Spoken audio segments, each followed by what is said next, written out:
Os próprios irmãos intentam matá-lo. Mas, irmãos,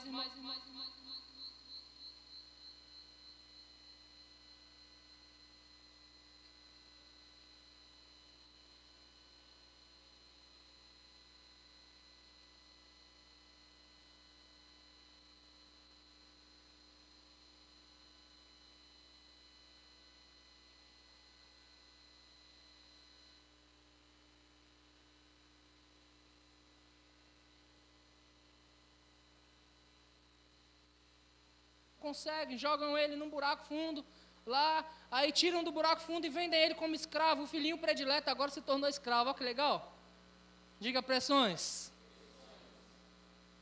Às vezes você não vai ver as coisas acontecendo da maneira que você pensa que deveria acontecer. Às vezes você, mas Deus falou para mim que eles iam se curvar diante de mim. E o que eles estão fazendo? Querendo me matar? Deus falou para mim que eu seria grande, e o que está acontecendo? Agora eu me tornei escravo, gente. Que coisa é essa? Que pressão é essa, irmãos? Mas tem um pequeno versículo lá, Gênesis 39, se não me falha a memória, versículo 2, que diz que o Senhor era com José. Quantos podem dizer, o Senhor é comigo? O Senhor era com José, então não importa o tamanho das pressões que ele passava, ele sempre se dava bem, irmãos. No final das contas, ele sempre ia bem, porque o caminho de José era reto. Quando ele foi vendido, irmãos, como escravo, e chegou na casa de Potifar, e se tornou escravo de Potifar, ele não era simplesmente um escravo, ele era o melhor escravo. Porque ele entendeu que o caminho mais curto era andando reto. Ele era o melhor escravo a ponto de Potifar entregar toda a direção da casa para ele. E aí, aparentemente o negócio já estava bom, o cara já era tesoureiro do Potifar, o cara já era um administrador geral das riquezas do Potifar, já estava bom as coisas, mas o diabo não desiste, ele continua colocando pressão. E agora o diabo lança a pressão que todos os homens passam. A mulher do cara começa a dar em cima de José. A mulher do chefe. E José se esquiva e diz, não, eu não posso fazer isso contra o meu senhor e contra o meu senhor. Contra o meu senhor e contra o meu senhor. Contra o meu senhor e contra o meu senhor. Se você não entende, é senhor minúsculo, senhor maiúsculo. Amém, irmãos? O José tinha um chefe aqui e José tinha um senhor do qual ele não queria envergonhar de jeito nenhum. E ele continua andando reto. E por ele andar reto, ele é jogado na prisão. Diga pressão. Aleluia. Mesmo na prisão, José não era um prisioneiro, ele era o melhor prisioneiro. E tudo que ele fazia prosperava, porque Deus era com ele. Aleluia.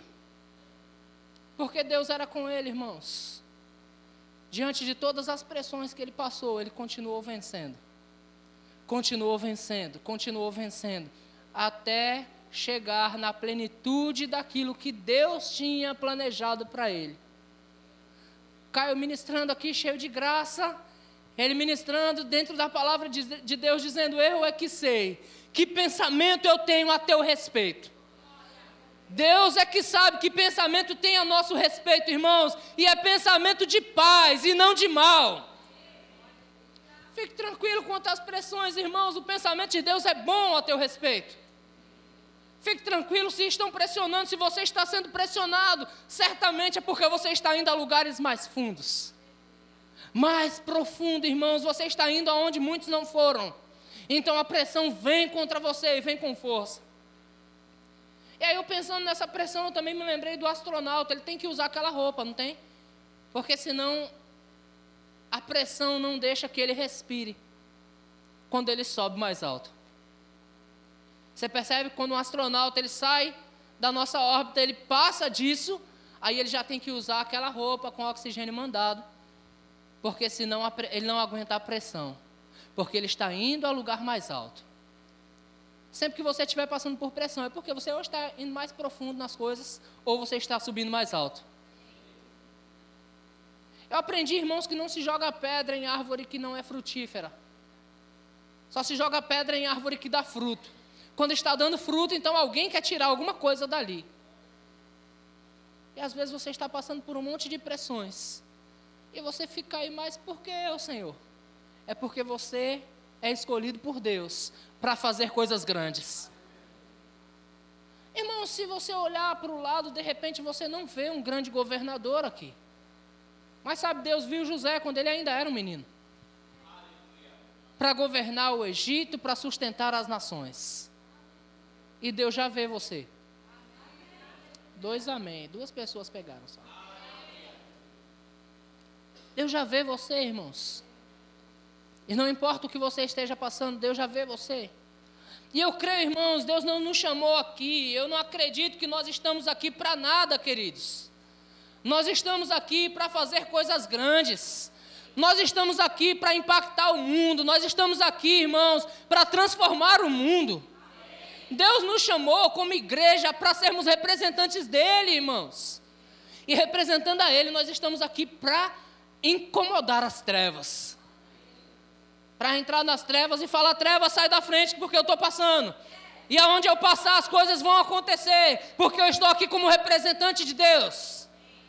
Irmão, você representa Deus na sua empresa, você representa Deus na sua casa, você representa Deus, irmãos, por todos os lugares por onde você anda. Aonde você chega, eu fico imaginando as trevas acuadas, dizendo: eita, chegou mais um. As trevas operando lá, mas de repente você chegou mais um. Sabe, irmãos, Deus sempre levanta homens e mulheres grandes para fazer diferença na terra. Ainda quando toda a terra está corrompida, queridos, Deus tem bons pensamentos a nosso respeito. Aleluia. No livro de Jeremias, você vê uma terra toda corrompida. E Deus sempre dando dicas para eles: rapaz, não ande por esse caminho. Vocês estão entortando o caminho, e o caminho mais perto é vocês andando retos. Vocês estão adorando outros deuses, estão se inclinando para outros lados, mas o caminho mais perto é esse aqui. O povo desobedeceu, irmãos, e começou a caminhar por ermos caminhos, como diz as Escrituras. Eles começaram a adorar outros deuses, eles começaram a edificar altares para outros deuses, e o Senhor sempre avisando eles: olha, o caminho mais perto é o reto. E porque eles desobedeceram tanto, eles foram dar uma voltinha lá na Babilônia, passar 70 anos lá. Eles poderiam ter encurtado o caminho, queridos. Mas eles passaram 70 anos lá, como escravos.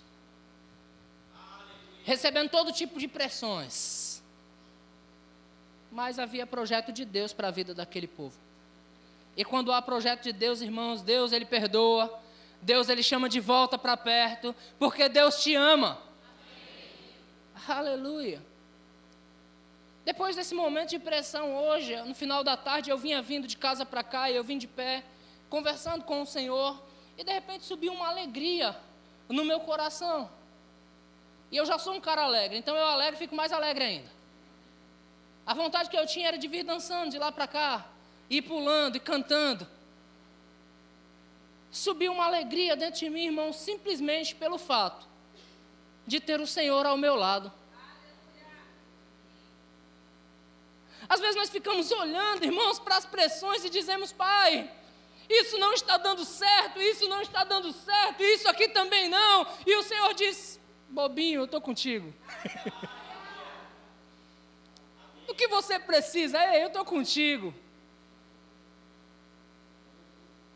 Aleluia.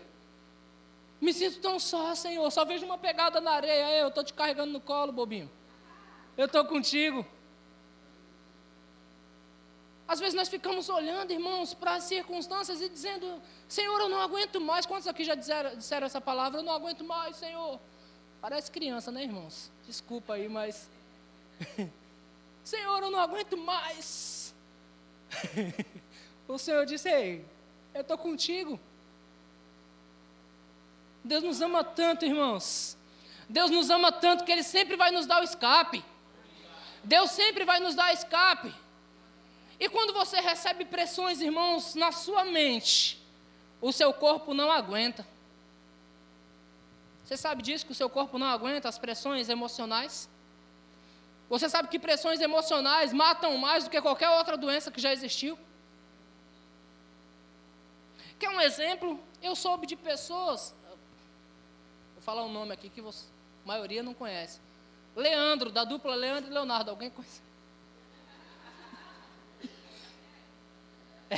Pelo menos um aqui comigo, não é não, né? Rapaz, o cara tinha câncer há muito tempo, ele descobriu e morreu. Por quê? Porque o corpo dele estava resistindo bem, mas quando caiu na mente, quando cai na mente, irmãos, a mente nos mata mais rápido. Então, para que ficar carregando um monte de pressões? A gente pode simplesmente dizer: Senhor, você é comigo. Deus é contigo, irmãos. Deus é contigo, Ele não vai te deixar só. Ele é um bom pai, queridos. E sabe de uma coisa? Deus é perito em aliviar suas pressões. Quando o apóstolo Paulo, escrevendo aos Filipenses, a respeito das doações que ele havia recebido, ele fala assim: olha, não é por causa das doações que eu estou falando isso para vocês, não, porque eu aprendi a viver contente, eu aprendi a estar bem, em toda e qualquer situação. Eu aprendi a viver contente em toda e qualquer pressão. Diabo, enquanto mais você vier, mais eu vou avançar.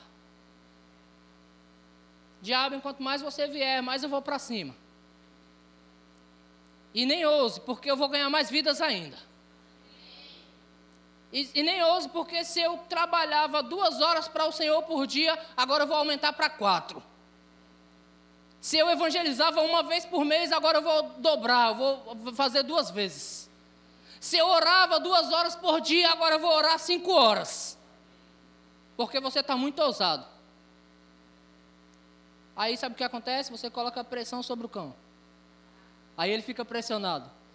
Aí ele diz: rapaz, eu não vou mexer mais com esse cara não, com essa mulher não, porque o negócio aqui não vai ficar bom para mim não. Amém, irmãos? Deus levantou você para coisas grandes. Quantos já ouviram falar em Neemias? Glória a Deus. Então abre sua Bíblia no livro de Neemias, por favor. Neemias, no capítulo de número 8.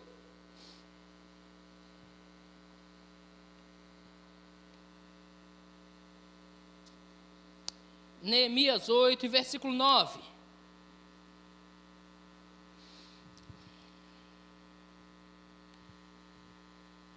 Neemias 8, 9.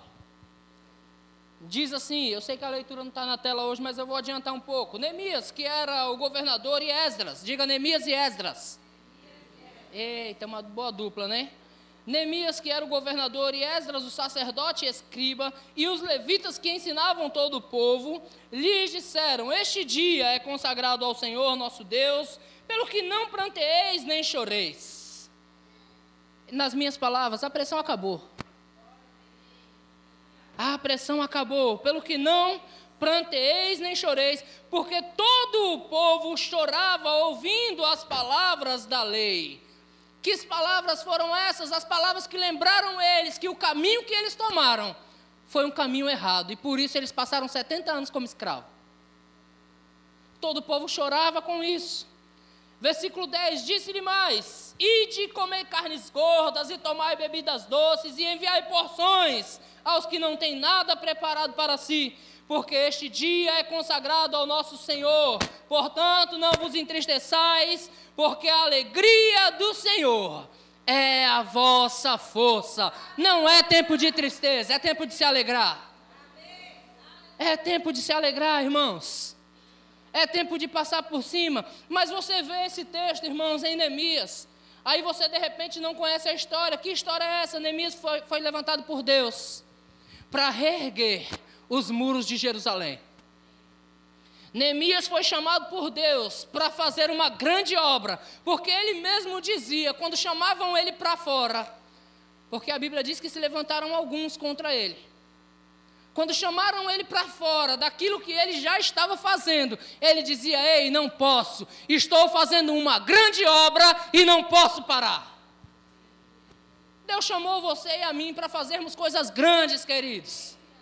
Às vezes você se vê aí simplesmente como um empresário, como uma doméstica, como um auxiliar de serviços gerais, mas Deus te chamou para príncipe.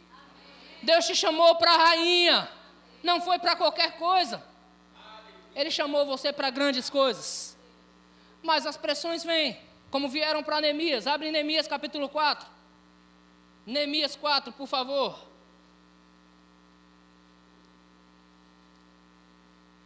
Neemias capítulo 4 e versículo de número 1.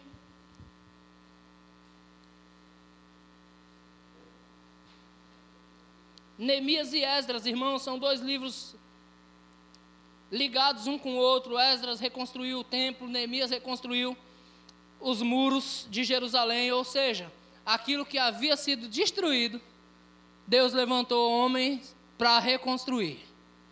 Amém, irmãos? Aquilo que havia passado por pressão, Deus levantou homens para refazer.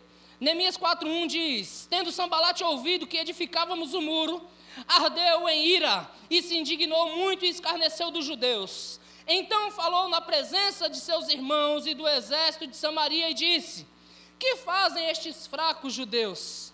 Presta atenção que a pressão começa na mente. Ele precisava chamar os caras de fraco? Não precisava, não. Mas quando entra uma informação, fraca, entrou na mente. Ele diz: que fazem estes fracos judeus? Permitir-se-lhe-ia isso? Sacrificarão, darão cabo da obra num só dia? Renascerão, acaso, dos montões de pó, as pedras que foram queimadas? Ou seja, eles são fracos, não vão conseguir. Primeira palavra de Sanbalate, queridos. Vai lá para o versículo 7, por favor. Mas ouvindo Sanbalate e Tobias, os arábios, os amonitas e os asdoditas, que a reparação dos muros de Jerusalém já ia avante e que já se começavam a fechar as brechas, ficaram sobremodo irados, ajuntaram-se todos de comum acordo para virem atacar Jerusalém e suscitar confusão ali. É trabalho do diabo, irmãos, levantar pressão. É trabalho do diabo se opor quando uma grande obra está sendo feita. De repente você se pergunta: pastor, mas que grande obra eu estou fazendo? Deixa eu lhe dar uma ótima notícia. A sua vida pessoal é uma grande obra para o Senhor. Porque tudo que o Velho Testamento traz para nós, irmãos, é só o aio, é só um guia para dizer para nós o que verdadeiramente é. E a reconstrução, na verdade, não está falando de templo e dos muros, queridos. Está falando de mim e de você. Você é a grande obra de Deus. Que por um tempo, irmãos, foi atacada, que por um tempo foi oprimida, mas que Deus decidiu restaurar. Aleluia. Mas as pressões não param. Versículo 8: ajuntaram-se todos de comum acordo para virem atacar Jerusalém e suscitar confusão ali. Porém nós oramos ao nosso Deus. Percebe como é importante o culto de oração? Percebe como é importante se reunir com os irmãos para orar? Porém nós oramos ao nosso Deus e como proteção pusemos guarda contra eles de dia e de noite. Precisamos perseverar nisso. Mas o que me chama mais atenção, irmãos, não é o meio das coisas. É como esse cara via as coisas. Neemias, irmãos, ele percebeu algo no começo do seu chamado. E o que foi que ele percebeu? Versículo 10 do capítulo 1 de Neemias, por favor. Neemias 10:1. Ou melhor, Neemias 1:10. Neemias capítulo 1 e versículo 10.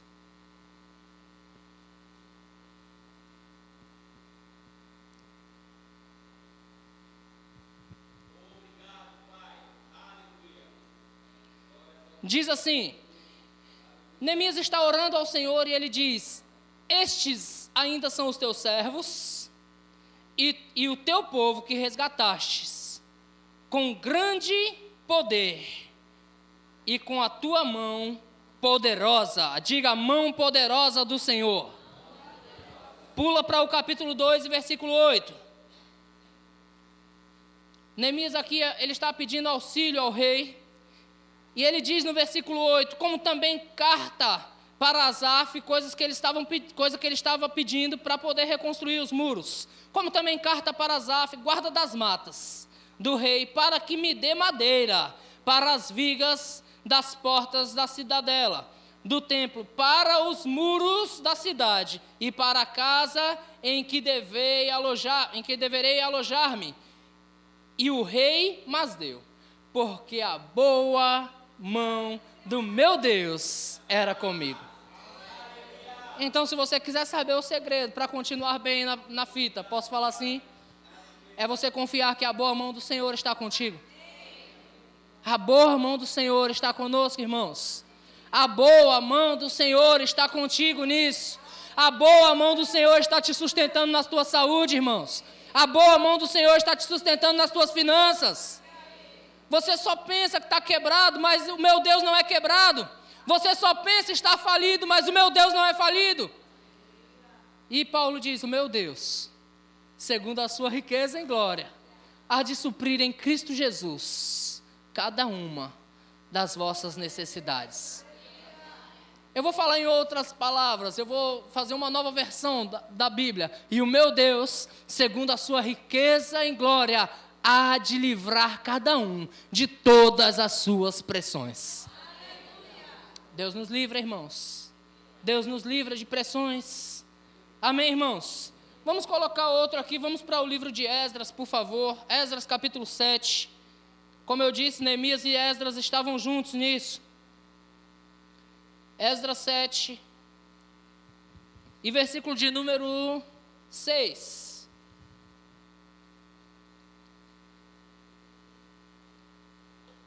O segredo para reaver coisas está aqui, queridos. O segredo para reedificar, o segredo para avançar na obra que Deus deu para cada um de nós está aqui. Amém? Esdras 7,6 diz, ele era escriba, está falando de Esdras, amém? Ele era escriba, versado na lei de Moisés, dada pelo Senhor, Deus de Israel. E segundo a boa mão do Senhor seu Deus, que estava sobre ele, o rei lhe concedeu tudo quanto lhe pedia. Diga, boa mão do Senhor. Está comigo? Eu não sei como você é isso, mas eu vibro. Eu não sei como você vê isso, mas eu vibro com isso, irmãos. Aí o diabo inventa todo tipo de pressão e eu fico como quem sonha. O diabo inventa tudo e eu fico, rapaz, você já perdeu. Porque a boa mão do meu Deus está comigo. Que boa mão é essa, irmãos? A mão do Senhor, ela é poderosa. Ela é poderosa a ponto, irmãos, de colocar o diabo no lugarzinho vergonhoso dele. A Bíblia diz, irmãos, lá em Judas, que o diabo contendeu com Miguel a respeito do corpo de Moisés. O diabo queria o corpo de Moisés para fazer um monumento, tá? Para todo mundo adorar Moisés. O diabo contendeu com Miguel a respeito do corpo de Moisés. Só que presta atenção, o diabo era um anjo poderoso, sim ou não? Miguel é um anjo poderoso, então essa luta ia ficar infinita, não ia acabar nunca. Aí Miguel acabou com a conversa dizendo assim, o Senhor te repreenda. E a mão desse Senhor, do qual Miguel falou, está contigo. Miguel, irmão, anjo com anjo, Miguel disse assim, rapaz, olha, vamos acabar com a briga aqui, eu vou ficar perdendo meu tempo contigo não, o Senhor te repreenda. E acabou a conversa, irmãos. O diabo não conseguiu o corpo de Moisés.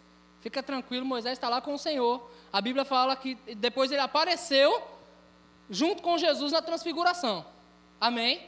Moisés e Elias foi arrebatado, Moisés não sei, a Bíblia não relata, mas ele apareceu lá, Moisés e Elias, junto de Jesus. Então, certamente não está com o diabo. Mas Miguel teve que falar, o Senhor te repreenda. Aí eu e você temos essa boa mão junto conosco. Aí o diabo vem se engraçar, irmãos. Só que se você aceitar na mente as pressões, queridos, as pressões acabam com você. Pressões, irmãos, acabam com casamento, pressões acabam com vida financeira, pressões acabam com relacionamento interpessoais, pressões acabam com a sua saúde. Às vezes é tantas coisas que você não consegue dormir. Quantos aqui já passou noite em claro? Pressionado.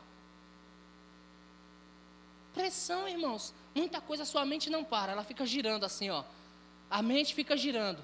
Acontecimentos que vieram e a sua mente fica girando. Se apega ao Senhor, querido. Se apega ao Senhor. Se apega ao Senhor. Deita na sua cama e diz: em paz me deito e logo pego no sono, porque o Senhor me sustenta. E se a pressão for financeira, você diz: eu vou dormir porque aos seus o Senhor dá enquanto dorme. Então eu vou fazer minha parte, né, irmãos? Se aos seus Deus dá enquanto dorme, então eu tenho que fazer minha parte. Eu vou dormir. Se eu ficar acordado, a Bíblia diz que Ele dá enquanto dorme. Se eu ficar acordado, de repente nem chega, né? Eu vou dormir, tenho que fazer minha parte. E eu vou dormir bem. Irmãos, eu me recuso a ficar preocupado. Eu me recuso a ficar ansioso. O apóstolo Pedro nos ensina dizendo, olha, lançando sobre Ele toda a nossa ansiedade, porque Deus tem cuidado de nós. Rapaz, Deus tem cuidado de nós. É para nós andar bem assim, ó. Carinha de debochado para o cão. O diabo botando pressão em você. Uhum. Quem? Diabo? Sei. Tem igreja que parece que fortalece, o diabo diz que, o diabo, irmão, o diabo está aí. É o problema dele. Está perdendo tempo dele. E o tempo dele está curto, viu, irmãos? O tempo dele está curto. Porque a vinda de Jesus está cada vez mais próxima. O diabo está aí, irmãos, está perdendo tempo. O diabo está botando pressão, está perdendo tempo. Não tem pressão, irmão, sobre aqueles que confiam no Senhor. E você pode continuar cantando. Eu escolho a melhor parte, me derramar em tua presença. Porque Deus é contigo. Agora, qual era o segredo, irmãos? Para a boa mão do Senhor está com Neemias, com Esdras. Vou passar para você bem rapidinho. Você está no capítulo 7, né? De Esdras, vai para o versículo 9. Nós lemos o 6, vamos lá para o 9. Diz assim: pois no primeiro dia do primeiro mês, partiu da Babilônia, e no primeiro dia do quinto mês, chegou a Jerusalém, segundo a boa mão do seu Deus sobre ele. Então presta atenção, ele saiu da Babilônia e chegou em Jerusalém, porque a mão do Senhor estava com ele. A mão do Senhor estava sobre ele, a boa mão do Senhor estava sobre ele. Mas o versículo 10 nos dá o antídoto, a fórmula final das coisas. Diz assim: porque Esdras tinha disposto o coração para buscar a lei do Senhor. Esdras dispôs o coração, para quê? Para buscar a lei do Senhor.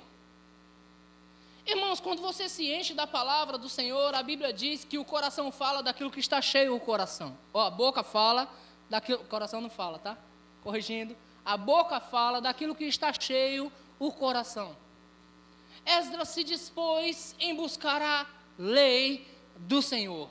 Esdras se dispôs em ouvir a palavra. Esdras se dispôs em se encher da palavra. Esdras se dispôs a escrever a palavra, a ler a palavra. Ele se encheu, irmãos, do que é verdadeiro. A boa mão do Senhor era com ele.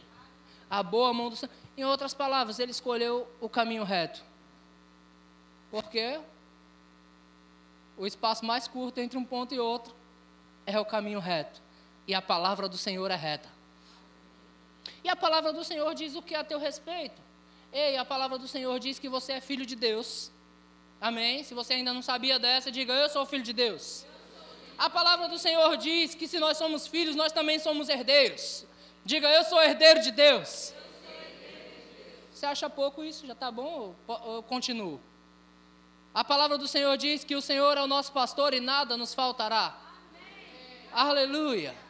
A palavra do Senhor diz que Ele é poderoso para fazer muito mais abundante, além do que nós pedimos ou pensamos. Você está crendo para quê, irmãos? Deus pode dar mais para você?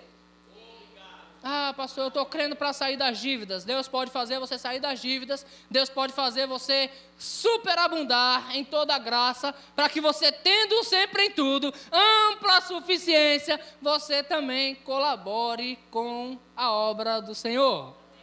Amém, irmãos? Quando eu falo da obra do Senhor, não estou falando só da igreja, mas de dar presentes a pessoas, de investir em vidas, de investir naquilo que Deus investe. Você está comigo, irmãos? Então, o segredo é, Esdras tinha disposto o coração para buscar a lei do Senhor e para cumprir. Tan, tan, tan. Aleluia. Porque não é só saber, querido. O segredo não é só saber. Hoje eu aconselhava um jovem, queridos, e eu disse, rapaz, continua andando reto. Continua andando reto, porque você não tem como chegar no tempo se você se desviar. Então continue andando reto. Não é só ouvir, nós estamos em um tempo, irmãos, da igreja de Laodiceia, onde o Senhor disse, olha, vocês dizem estar ricos e abastados. E nós estamos, queridos, ricos e abastados. Ei, você ouve a palavra em todo lugar, a palavra te ensina. Não tem nada aqui que eu pregue para vocês que vocês já não saibam. Porque, irmãos, a informação chegou para todos. Outrora, quando o pastor trazia uma palavra como essa, o povo ficava assim, ó. Mas agora, vocês já conhecem. Vocês já sabem sobre a boa mão do Senhor com você. Você já sabe que o Senhor é o teu pastor. Você já sabe, irmãos, que nada vai te faltar. Você já sabe, irmãos, que os nascidos do Senhor, o maligno não tocam. Aleluia, eu danço diante dessa situação. O povo tudo com medo. E os nascidos do Senhor, o maligno não toca. Aí o diabo vem, bota pressão, eu digo, rapaz, os nascidos do Senhor você não toca. Mas não é só saber. Precisamos praticar a palavra. Precisamos praticar a palavra, queridos. Diga, eu preciso praticar a palavra do Senhor. E depois de cumprir, a Bíblia diz que ele também se dedicou para ensinar em Israel os seus estatutos. Porque se você já recebeu, já sabe daquilo que tem que fazer, agora você tem que transmitir aquilo. Amém, irmãos? A boa mão do Senhor é conosco, irmãos. Existe uma grande obra para nós fazermos. Nós precisamos nos posicionar e dizer, eu sei que a boa mão do Senhor está comigo, mas eu me disponho. Diga, eu me disponho. Diga, eu me disponho a buscar a lei do Senhor e a cumprir e a ensinar a palavra para outros. Esse é o segredo. Aí a Bíblia diz que a boa mão do Senhor está contigo. Paulo, no meio daquela tempestade, irmãos, aonde o barco estava quase indo a pique, existiam muitas pessoas lá. De repente Paulo se levanta e diz, ei, varões e irmãos, nas minhas palavras, tá? Fica tranquilo, porque um anjo do Senhor, de quem eu sou e a quem eu sirvo, ó que coisa boa, irmãos. Um anjo do Senhor, de quem eu sou e a quem eu sirvo, me falou que ele me deu todos os que estão no barco. Em outras palavras, porque eu estou aqui, ninguém vai morrer. Oh, irmãos, o diabo fica chateado demais com isso, queridos. Porque o diabo quer matar as pessoas. E o anjo do Senhor veio e falou para Paulo, Paulo, porque você está aí, eu te dou todos os que estão com você no barco. Ninguém vai morrer aí. E Paulo disse, olha, o anjo do Senhor, de quem eu sou e a quem eu sirvo. Porque a boa mão do Senhor estava com Paulo. Deus havia falado para Paulo ir para Roma. Aquele barco era só um meio de transporte que estava levando ele, queridos. A tempestade veio porque o diabo não queria que Paulo chegasse em Roma. É claro que não. Roma, irmãos, era a capital de todas as coisas que aconteciam naquela época. Roma ditava os acontecimentos do mundo inteiro. Se você não sabe, as orgias de Alexandre o Grande foi lá para o Império Romano e depois foi passando para as nações. E Paulo foi mandado exatamente para lá. Você vai pregar lá em Roma, Paulo. Você vai para o coração dos defeitos. Você vai pregar lá. E o diabo falou, rapaz, eu sou o dono lá. Lá quem manda sou eu em Roma. E Paulo está chegando lá. E a tempestade chegou para parar Paulo. Eu estou falando de Atos capítulo 20. A tempestade chegou para parar Paulo. Mas Paulo se levanta e diz, fica tranquilo, pessoal, vocês todos aí, relaxa. Um anjo do Senhor de quem eu sou e a quem eu sirvo, me deu todo mundo aí, ninguém vai morrer. O barco não vai se salvar. A pressão estava lá, irmãos. A pressão que veio sobre eles destruiu o barco. Ele disse, o barco não se salva, mas nenhuma vida se perde. Às vezes a gente está tão preocupado com o barco, né? Mas Deus está cuidando da sua vida, meu irmão. Deus está cuidando da sua vida. Aí, se você quiser saber um pouco mais sobre o que Paulo fez em Roma, leia o livro, a carta de Paulo aos Romanos. E você vai ver, irmãos, que grandes coisas foram feitas lá. Uma igreja foi edificada em Roma, irmãos. E a palavra diz, ou melhor, o livro que mais fala sobre a justiça de Deus está escrito para Roma. Se você quiser aprender tudo sobre justiça de Deus, faça o rema. Matéria justiça de Deus, mas leia o livro de Romanos. Amém? A maioria dos professores vai dar isso como lição de casa para você. Leia o livro de Romanos, que vai falar sobre a justiça de Deus. Porque a justiça de Deus se revela no Evangelho de fé em fé. A justiça de Deus está lá, inserida, irmãos. Por quê? Porque Deus queria que Paulo fosse até lá. O diabo levantou pressões, mas perdeu. E eu declaro em nome de Jesus todas as pressões que têm sido levantadas sobre a sua vida. O diabo já perdeu. Se você ler, irmãos, leia lá Atos 20. De 20 em diante, você vai ver o tanto de pressão que aquele barco passou. 14 dias sem ver a luz do sol, irmãos. Imagina, no mar, tempestade, 14 dias direto, sem ver a luz do sol. Todos desesperaram da própria vida. A pressão era tão grande, irmãos, que eles já nem comiam mais. Mas Paulo diz, come aí e se alimenta. Meu Deus, o meu Deus está salvando a gente aqui. A mão de Deus é contigo, meu querido. A mão de Deus é contigo. E eu declaro em nome de Jesus, você sendo aliviado nas pressões. Eu declaro em nome de Jesus, você se dedicando, irmãos, dispondo o coração a se apegar ao que Deus diz a teu respeito. Porque você é mais do que pensa que é. E a obra que Deus te deu para fazer é muito maior do que você imagina. Eu estava vendo algumas coisas, irmãos. Por esses dias eu tenho meditado tanto nisso. Sabe, irmãos, as coisas elas estão tão pequenas diante de nós já. Hoje eu já falo com meu irmão que está lá em Portugal. Ligação de vídeo, assim, eu vejo onde ele está. E sabe, para mim, daqui